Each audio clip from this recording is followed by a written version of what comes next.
early in the NBA season, but still got to show some love to what Austin Reaves did, the headband hero. Sometimes you wear a headband and it looks like a tourniquet from the Revolutionary War. I'm just saying. Reaves, there's no LeBron, there's no Luka. Luka's expected to miss a week. He's got a finger and a leg issue. Not sure that those two are connected. That'd be weird if they were. Austin Reaves, though, hit one near the logo. Then you see the lay-in after he relieved Dario Saric of the basketball. Going to pull up over DeMar DeRozan. In 3 games without LeBron and Luka in the lineup, he averages more than 44 a game. I'm just saying. 6 of 10 from distance. That over Dennis Schroeder. Reaves going to feed Rui Hachimura, who had 18 points. Hachimura shooting 69% on the floor from the season. Just going to lay out after that. James Vanderbilt said he goes, I was telling AR, shoot, we're going to need 50 from you tonight. And as you can see, he did it. He got 51. First Laker to go 50, 10, and 5 since Kobe in 2006. Yeah, Cooper had another good game tonight, but D'Angelo Russell, as everyone expected, carried them home to a big victory over the Raptors. I think we have to start with look, let's just be honest here. Let's just call it how it is. Let's get the get up headline out and do it for them. LeBron James and Luka Doncic are holding Austin Reaves back. Clearly. Let's just say it.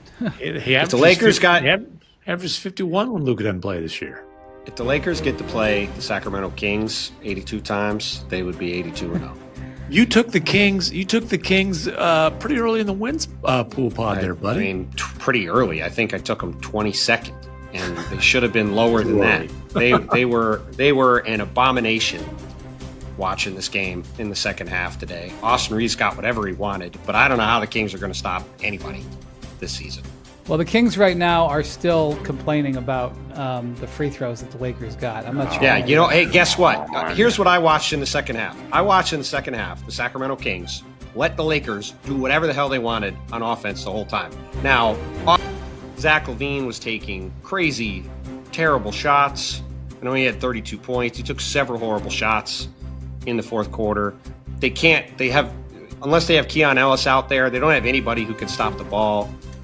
Domantas Sabonis got worked on an offensive rebound for a dunk by DeAndre Ayton down the stretch of the game. I just don't, watching that game, I don't see how they're going to guard anybody with DeMar DeRozan, Zach LaVine, and Domantas Sabonis. Well, they're not playing together. They're not. And they're not. Which is why they gave up 130 to the whatever the score was to a Lakers team without Luka and LeBron, and had Austin Reaves turn into the Human Torch. Well, now, DeAndre hold on. Yeah. I'm just going to say this. I do recall the USWB going tinkle, tinkle, Wendy, when you declared that Austin Reaves could be an all-star this season. Now, is Austin Reaves going to have a lot? Hold on. Is he going to have a lot of 51 point, 11 rebound, 9 assist performances? Perhaps not, but this did not come out of nowhere. First couple games, the man averaged 25.5 points and 10 assists. Austin Reaves, on 58% shooting, by the way. Austin Reaves is living up to Wendy's hype, not just tonight, but so far this season. Well, what happened here was Austin Reaves was deep in his bag of using his dark arts tricks to get to the foul line. He's one of the best in the league at it, but his usage rate often doesn't allow him to do it. This game it did, because not only were LeBron and Luka out, and we'll talk about Luka in a second, he's going to miss about a week, give or take. At least a week. But then Gabe Vincent turned his ankle. He was the other starter. So they were pretty much down to almost no ball handlers.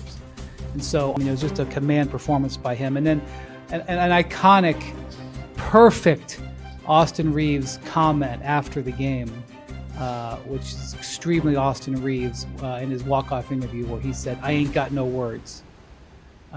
Hillbilly Kobe, baby. It was perfect. That should be put on a t-shirt. I ain't got no words. 51, 11, and 9.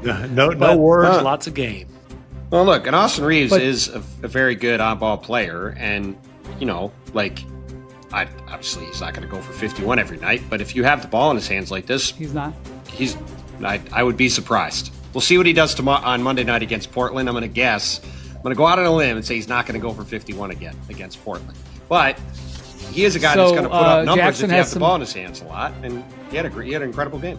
He was putting up numbers when Luka was in the lineup. Like, Well, Yes. I'm not. Austin's I know he been- can score. That's my point. If you give him the ball, he's proven he can put up numbers. He's a good player. So Austin, he's been terrific ever since training camp. I mean, as soon as throughout the whole preseason, he looked great. Jackson got some numbers from ESPN Research. His 12 made field goals were tied for the third fewest in a regular season game where the guy got 50 points. The other two were Kevin Martin, who was also a specialty of the dark arts of getting to the foul line and all the things. He was sort of one of the early adopters where he would do some stuff that was just wild. And James Harden, who it was a game that he went. It tracks. I don't remember this game, but James Harden went 11. So Kevin Martin in 2009 scored 50 points in a game where he went 11 of 22 from the field. My guess is he had over 20 free throws. I'm sure maybe Jackson can find That'd it. be the math. Harden went 11 of 37 in a game in 2019. I do remember that. I remember that. Who was it against? Does it say? He doesn't have that. I'm sure he'll look Okay. it up for us. But Mike Trudell, who's a Lakers sideline reporter, It was a provided us Spurs. It with was a this Spurs information. Rockets. It was a Spurs Rockets game. James Harden went 11 for 37 from the field, 4 for 20 from three. It was 24 for 24 from the foul line in a 135-133 double overtime loss to the Spurs. Oh, so that's all kinds of asterisks. There's That's 2 rows of asterisks on that performance. That's impressive, Yep. though. Yep. All right, so Mike Trudell, who's the Lakers sideline reporter, gives us these numbers. And I just want to, again, if you wanted to, put a headline that said that Luka and LeBron are holding them back. The last 3 times that Austin Reaves played where LeBron and Luka did not, these were the results. Oh, Last February versus Indiana, I heard they were good last year. 45 and 7 assists. huh. Last March versus Denver, I also heard they were good last year. 37 and 13 assists. And then tonight, 9 assists and 11 rebounds. Well, it sounds like the Lakers should give him a max next summer and not sign anybody else, and it sounds like they'll be off to championship land. That's what it sounds like to me. Price for other teams as well. I That's will all I'm say saying. this. One thing that's not in doubt is his value on his contract this year. But Bontemps does point out a difficulty as people think about the Lakers with all their free agents. It's one of the reasons why getting cap space isn't the greatest thing in the world, because sometimes you got to pay your own guys, and Well- they can only spend to the cap then. Now, this is early. There's obviously a whole season to play out. Can Reaves not do this, because this is ridiculous, but can he consistently be an elite number 2 guy? Can he play at an all-star level all season long? If the answer is yes, then I think the Lakers can go into next summer thinking, hey, we've got our number 1, we've got our